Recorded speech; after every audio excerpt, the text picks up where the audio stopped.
कलकत्ता के नजदीक के गांव में एक लड़का रहता है। उसका नाम अमर सिंह था। उसके पत्नी का नाम नवनीत था। अमर सिंह को उसके पिताजी की तरफ से 4 एकड़ की खेती मिली थी। वो 4 एकड़ खेत में खेती करके अपने परिवार को पालता था। खेती करना अमर सिंह को बिल्कुल पसंद नहीं था। उसको बचपन से बिजनेस करने का एम था। अमर सिंह बहुत पढ़ा लिखा था, पर जिंदगी में उसकी किस्मत साथ नहीं दे रही थी। कितने भी व्यापार धंधा किया, किसी में भी सक्सेस नहीं हुआ। हर किसी में नुकसान हो रहा था। अमर सिंह अपने 4 एकड़ की खेती को गिरवी रखकर दोस्तों के साथ मिलकर एक व्यापार शुरू करता है। वो व्यापार में भी सक्सेस नहीं होता। सभी दोस्त उसको धोखा देकर चले गए। आखिर में अमर सिंह के पास हाथ में एक पैसा भी नहीं था। घर का किराया भी भर नहीं सकता था। ऐसी परिस्थिति हो गई थी।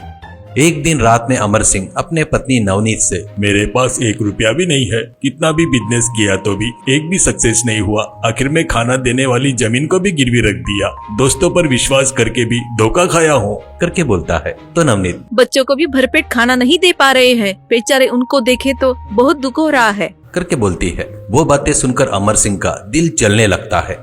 एक दिन अमर सिंह और उसकी पत्नी घर से निकलकर रोड पर जा रहे थे। एक साइकिल पर टीन की पेटी रखकर उसमें हर तरह के बोतल रखे रहते हैं। जाल मुरी बाबू, जाल मुरी, आओ बाबू आओ करके चिल्लाते हुए एक व्यक्ति बेच रहा था। उस साइकिल के गोल गोल लड़के लड़कियां उस झालमुरी को खरीद कर खा रहे थे। बाद में सभी लोग पैसे दे रहे थे। ये सब अमर सिंह और उसकी पत्नी देखकर उनको बड़ा आश्चर्य होता है।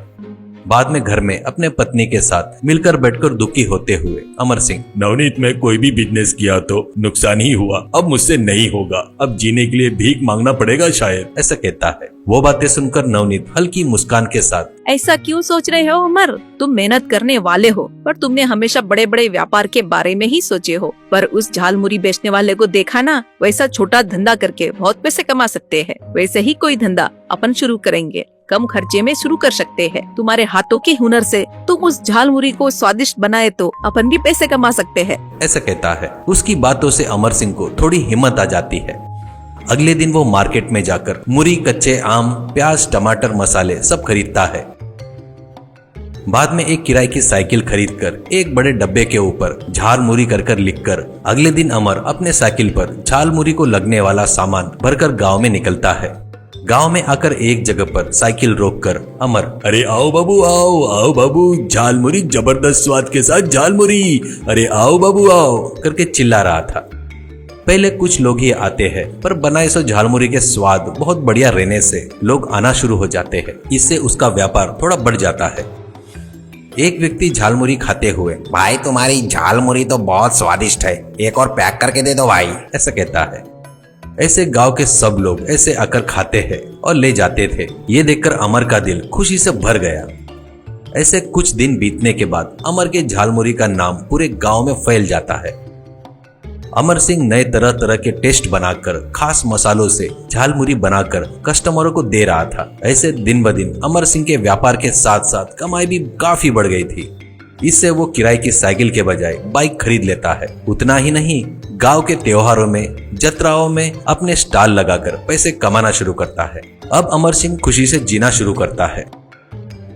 कुछ साल बाद अमर सिंह अपनी झालमुरी के धंधे को एक छोटे से होटल में बदल देता है। रोज कई 100 कस्टमर आकर खाने के लेवल पर पहुंच जाता है वो होटल।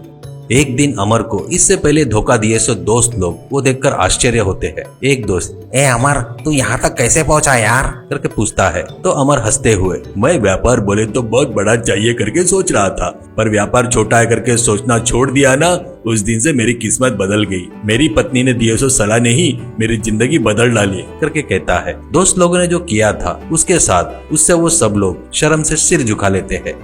उस तरह अमर सिंह हर गांव में अपना झालमुरी स्टॉल लगाकर बहुत नाम कमाता है और अपने बीवी बच्चों के साथ बहुत अच्छा और खुशी से जिंदगी जी रहा था।